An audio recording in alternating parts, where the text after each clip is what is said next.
Hello, and welcome back to our Squad Leader tutorial series. In our recent set of videos, we have been dealing with vehicles, riders, and passengers. Up until now, our passengers and riders have simply been moving targets. While they can be at a disadvantage, they can fire back, and in the case of the armored half-track, they actually have the advantage. So in this video, we will show the differences that exist when our vehicle-borne troops fire back. The major modifiers we will be dealing with are mounted fire, which cuts the firepower in half, fire in advanced fire phase, which cuts the firepower in half, and firing while in motion, which cuts the firepower in half. First, we will show how troops load onto a truck. The infantry getting to this truck have the same firing principles as riders do, firing from a tank, except riders cannot use support weapons. Passengers can use certain support weapons. Both are subject to penalties such as mounted fire, firing during advancing fire, and firing while in motion. So the infantry will start in the hex with the truck. To load onto the truck costs the infantry 1 MF, and the truck 1/4 of its movement points. The truck has a total of 22 movement points. 1/4 of 22 rounded up is 6. Now the truck starts for 1, for a total expenditure of 7 in the hex. Open ground for a truck is 4 MP according to our movement chart, so enters the next hex for a total of 11 MP. The next one for a total of 15. It travels to the next hex for a total of 19 and stops for 20 MP. Now, let's assume that the Americans survived the defensive fire from the German squad and now want to advance fire at the Germans inside the house. The American firepower starts at a 6 due to the 667 value. Next, the firepower is doubled to 12 for point-blank fire. Now the bad things start to happen for the Americans. The 12 is cut to 6 for advancing fire. The 6 is cut to 3 for mounted fire. Now the Americans have assault fire, so they can add 1 after modification, so the final is a 4 firepower, with a +2 DRM for the Germans being inside a wooden building. Now we will use the armored half-track to do the same attack. Again, the infantry will start in the hex with the half-track. To load into the half-track costs the infantry 1 MF and costs the half-track 1/4 of 20 MP or 5 MP. The American then has to roll a reliability die roll due to the red numbers in the movement points and is able to start the half-track for 1. The total expenditure in this hex for the half-track is 6 MP.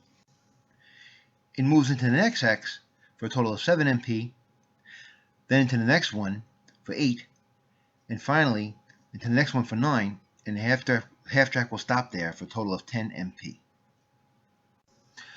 Now assume the American survives all the defensive fire from the Germans inside the house. The half-track machine gun is a 4, which is doubled to 8 for point-blank fire.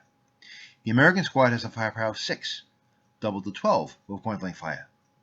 Now, unlike trucks, the fire is not halved for mounted fire, so the firepower is still 20.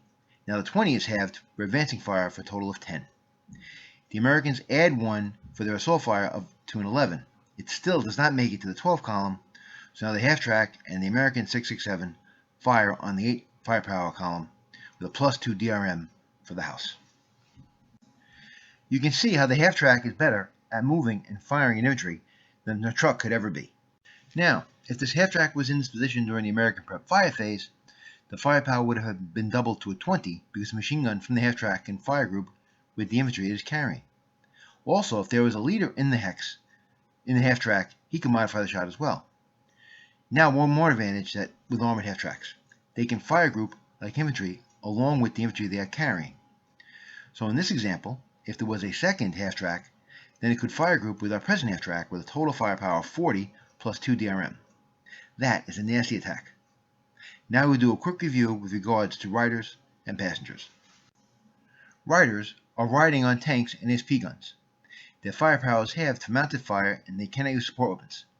If they fail a morale check or pin, they have to bail out and take a morale check on the bailout. Passengers and trucks are subject to the mounted fire penalty and can use light machine guns and do not have to bail out if they break or pin. Armored half-tracks allow infantry to fire without the mounted fire penalty. They can fire group with other half-tracks and passengers as well. This finishes our video on passengers and riders firing back. Please remember this video and all my videos are meant to be an introduction to give you enough confidence to dive in and have some fun playing this great game. The best way to learn this game is keep playing and don't worry about making mistakes. Learn from more experienced players and perhaps go to one of the many tournaments around the country, like New York State ASL Championships in Albany, New York, and Little Rista in Boxborough, Massachusetts. If you like this video, please like us on YouTube and subscribe to our channel. If you have any thoughts, suggestions, or questions, feel free to contact me at jdhobbies@live.com. And like always, thanks for watching.